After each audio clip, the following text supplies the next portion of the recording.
Now, for Nigeria to succeed, for Nigeria to succeed in the future, because today is a disaster, what is important is to educate the young people on how to lead.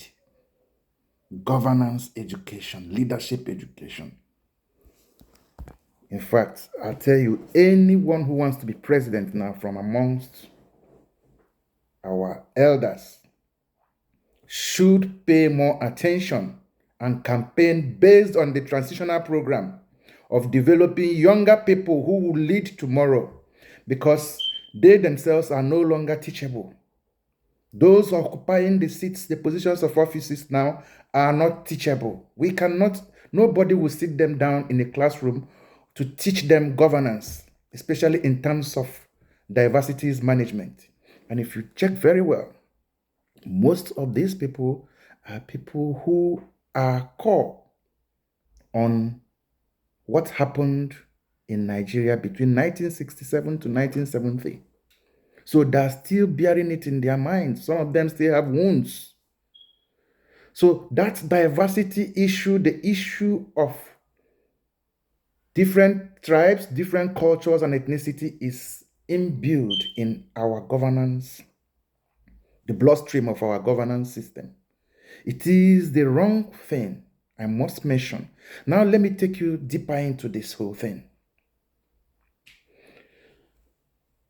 About diversity mismanagement and management, we have issues surrounding this. The issues basically is about its management. What methodology are we using to manage it? In the meantime, we have democracy as the religion of our governance. And what does democracy offer in a society like this? We copied this as a model. It's a model of governance. Democracy, a model, the shape of governance almost all over the world. We copied this from the Western world, but we did not look at the issues that are very important. What is the compositional value of the different societies practicing this same religion? Africa and Nigeria as one has multidimensional diversities. Unlike many countries in Europe where democracy functions well, when you come to Europe, you have people who have same originalities and share values, same value systems, living in one country. Therefore, there is no influence of the majority or minority factors, and it doesn't affect them in the choice of leadership. But in Nigeria, for instance, we have a situation whereby a minority cannot even contest for an election at the presidential level. Someone who is being considered as minority, if you are not Igbo, if you are not Yoruba, if you are not Hausa Fulani, you don't even aspire to become the head of state of Nigeria. Is that right? I don't think that's right. That's not a fair playing ground for everybody to participate constructively in the governance of our country. That's the starting point of our problem. And this goes down to even the local government council.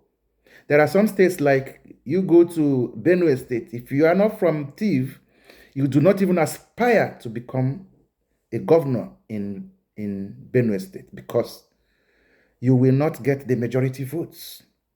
So this is the crux of the problem. It begins from there and it heads down to the bottom part of it, which is the crisis, communal crisis that we see every day. Ethnic cleansing,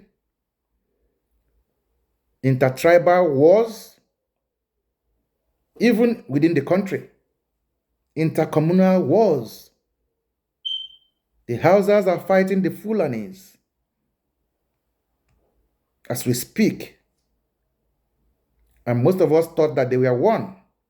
Now the truth is coming out that they are separate people. So this issue of the management of our diversity is a critical factor.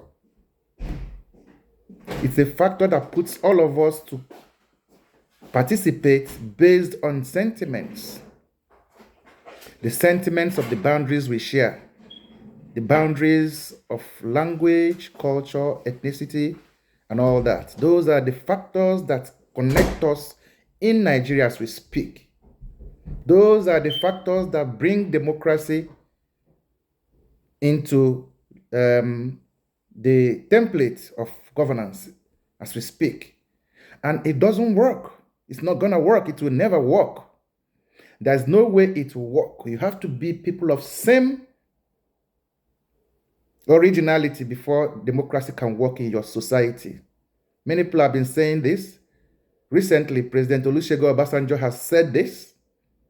And I had a personal meeting with former President Goodluck Jonathan in London on the 20th of June, 2024. And we discussed this, and he also thinks this way, that diversity mismanagement is our problem. He complained bitterly about this. It's an open secret. That's the problem that we have, because we do not share values commonly. In Europe, many countries commonly share their values. The majority of the people, like in Italy, you see majorly Italian people. In France, French people, everybody almost speaking French language. Even the visitors in most cases. I mean, the immigrants. If you go to Sweden, there are Swedish people, Finland, Finnish people, an insignificant minority who join the system as immigrants also follow up in the integration of the culture of the nation wherever they find themselves. But in Nigeria, which culture are you going to follow if you come into Nigeria as an immigrant? Is it Igbo culture? Is it Hausa? There's no Nigerian culture. We only share a language we call Pidgin English, which everybody doesn't speak. It's not enough to make us a people. So we have these issues that we must resolve before we can say, yeah, we have a stable country. We cannot have a stable country on this note, except we divide. That is not my suggestion. President Jonathan recently talked about this, and he went as far as saying that we can be one, actually, if we do the right thing. He gave example with Rwanda, but that not necessarily that we have to do it like Rwanda did. So what solution are we looking for? We must think about this. It's a solution where people commonly share value, a template where commonly shared values can bring people together. And what are those values, if I may ask?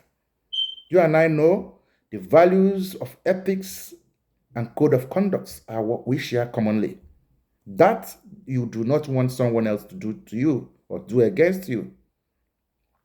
You wouldn't want to be done or treated that same way. You want somebody to be fair to you. You want people to be fair to you, to be just to you. Equity, equality, you want all of this to be given to you by others, and you have to give the same to other people. That's commonly shared value. So these are the values that should associate us. Those values that we do share commonly, that do not separate us.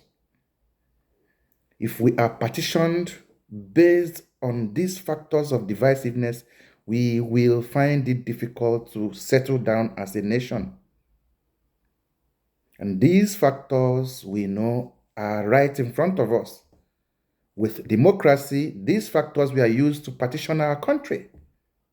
Starting from the local government council, you see different factions, different units, chunks, and clusters of development, political units. Local government council, local government area, the state constituency, federal constituency, senatorial districts, state governments. These are different clusters of people of different races, ethnicity, culture, tradition, and all that.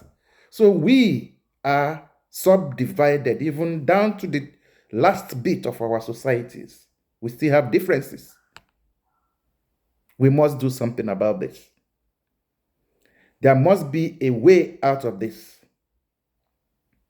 And this is what is the issue, the most important and the most critical issue in our country. We have to train people. Our leaders must think of training younger people who can solve this problem.